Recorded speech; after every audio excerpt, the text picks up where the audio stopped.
તો જૂનાગઢમાં college road ઉપર આવેલ ખૂબ જ જૂની તેમજ સમૃદ્ધ સોસાયટી કલ્યાણનગર ખાતે કલ્યાણનગર કોમ્યુનિટી હોલમાં અધિક માસની રંગે ચંગે ઉજવણી કરવામાં આવી રહી છે।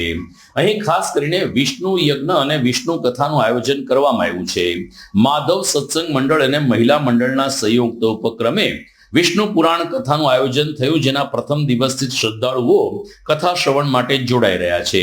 જાણીતા કથાકાર શાસ્ત્રી દીપકભાઈ ભટ્ટ દ્વારા વ્યાસપીઠ ઉપરથી દરરોજ સવારે અને સાંજે 3 કલાક કથાનું રસપાન કરાવીને ભાવિકોને કૃષ્ણમય બનાવવામાં આવે છે। સરળ વાણીમાં ભગવાન વિષ્ણુના વિવિધ અવતારો, લીલાઓ અને માનવ જીવનમાં ધર્મનું મહત્વ શાસ્ત્રીજી દ્વારા ખૂબ જ સુંદર રીતે સમજાવવામાં આવે છે। આ ધાર્મિક પ્રસંગે કલ્યાણનગર મહિલા મંડળના અગ્રણી હેબાબેન શુક્લ તેમજ અન્ય મહિલાઓ પણ ખૂબ જ ભાવથી જોડાય છે અને પુરુષોત્તમ માસના દિવસો વધુ પાવનકારી બનાવી રહ્યા છે।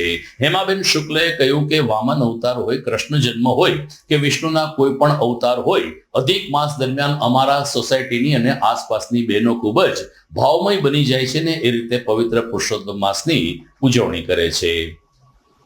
કલ્યાણનગર હાઉસિંગ સોસાયટીના હોલમાં વિષ્ણુ પુરાણની કથાનું આયોજન તારીખ 25/5/2026 કરવામાં આવી રહ્યું છે। આજે એનો તૃતીય દિવસ છે અને બપોરે રામ જન્મ થયેલો છે। શ્રીમદ ભાગવતની કથા સાધારણ રીતે કરવામાં આવે છે અધિક મહિના દરમિયાન, શ્રાવણ માસ દરમિયાન।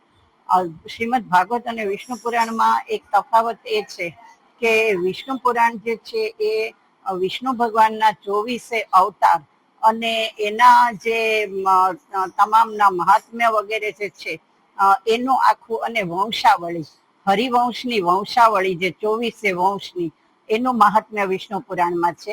વિષ્ણુ પુરાણની કથાનું આયોજન જુનાગઢમાં પ્રથમ જ વાર કરવામાં આવેલું છે અને અમને બહુ જ એમ હતું કે કંઈક નવું, 18 પુરાણોમાંનું એક વિષ્ણુ પુરાણ છે અને કંઈક નવું આપણને જાણવા મળે, હરિવંશની આખી વંશાવલી આપણને જાણવા મળે। એમ કહેવાય છે કે અશ્વમેઘ યજ્ઞનું પુણ્ય જે છે એ વિષ્ણુ પુરાણના શ્રવણથી મળે છે।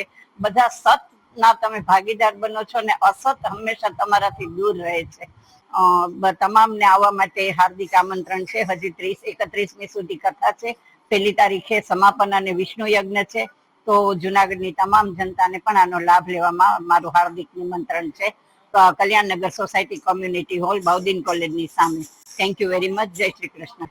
અમારા માધવ સત્સંગ મંડળ તરફથી ઠાકોરજીએ અમને આવો સારો વિચાર આપ્યો અને અમે અમલમાં મૂક્યો। મેં એકે નથી કાંઈ કામ કર્યું, અમારું આખું મંડળ છે અને બધાએ ખૂબ તન, મન અને ધનથી અને પછી આ આયોજન થયું છે અને આયોજનમાં અમને દીપકભાઈ આચાર્ય કે જે અમને બધાને એની અમૃતમય વાણીથી ખૂબ સારું, સુંદર કે અમારા જીવનનો એક આમ મોટો લાવો અમે ગણીએ છીએ અને બધા ખૂબ શાંતિથી અમૃતપાન કરે છે। તેમની વાણી ખૂબ જ સુમધુર છે અને અમારા જીવનમાં ઘણું અમને સારું જાણવા મળે છે કે જે મારી તો આટલી બધી ઉંમર થઈ પણ મને આવું ક્યારેય નથી મળ્યું। એમ કહેવાય કે જીવનનો એક આ લાવો છે, તો એવું સરસ અમને મળ્યું છે અને આમાં હું દીપકભાઈનો ખૂબ આભાર માનું છું, ઠાકોરજીનો આભાર માનું છું અને અમારા માધવ મંડળના બધા બહેનોનો, આયોજકોનો સહકાર છે। એવા પવિત્ર પુરુષોત્તમ માસમાં જ્યારે અહીંયા કલ્યાણનગર હોલમાં માધવ સત્સંગ મંડળ દ્વારા આયોજિત આ શ્રીમદ મહાવિષ્ણુ પુરાણ કથાનું આયોજન છે, એ કદાચ લગભગ તો જુનાગઢમાં 1લી વાર થયું છે। બહુ પહેલા થયું હોય તો બહુ ખબર નથી, પણ લગભગ આ 1લું આયોજન છે થયું છે અને સુંદર મજાનું આયોજન છે થયું છે। માધવ સત્સંગ મંડળના બધા બહેનોએ ખૂબ જહેમત ઉઠાવી અને આ કાર્યને ખૂબ સારામાં સારી રીતના દીપાવ્યું છે અને આ પુરુષોત્તમ માસમાં ભગવાન નારાયણની પૂજા, એની કથા, વ્રત, જપ અને એમાં પણ આજ તો વ્યતિપાત યોગ છે, એટલે વ્યતિપાતના આવા યોગમાં આજ એકાદશીનો પરમ પાવનકારી દિવસ છે।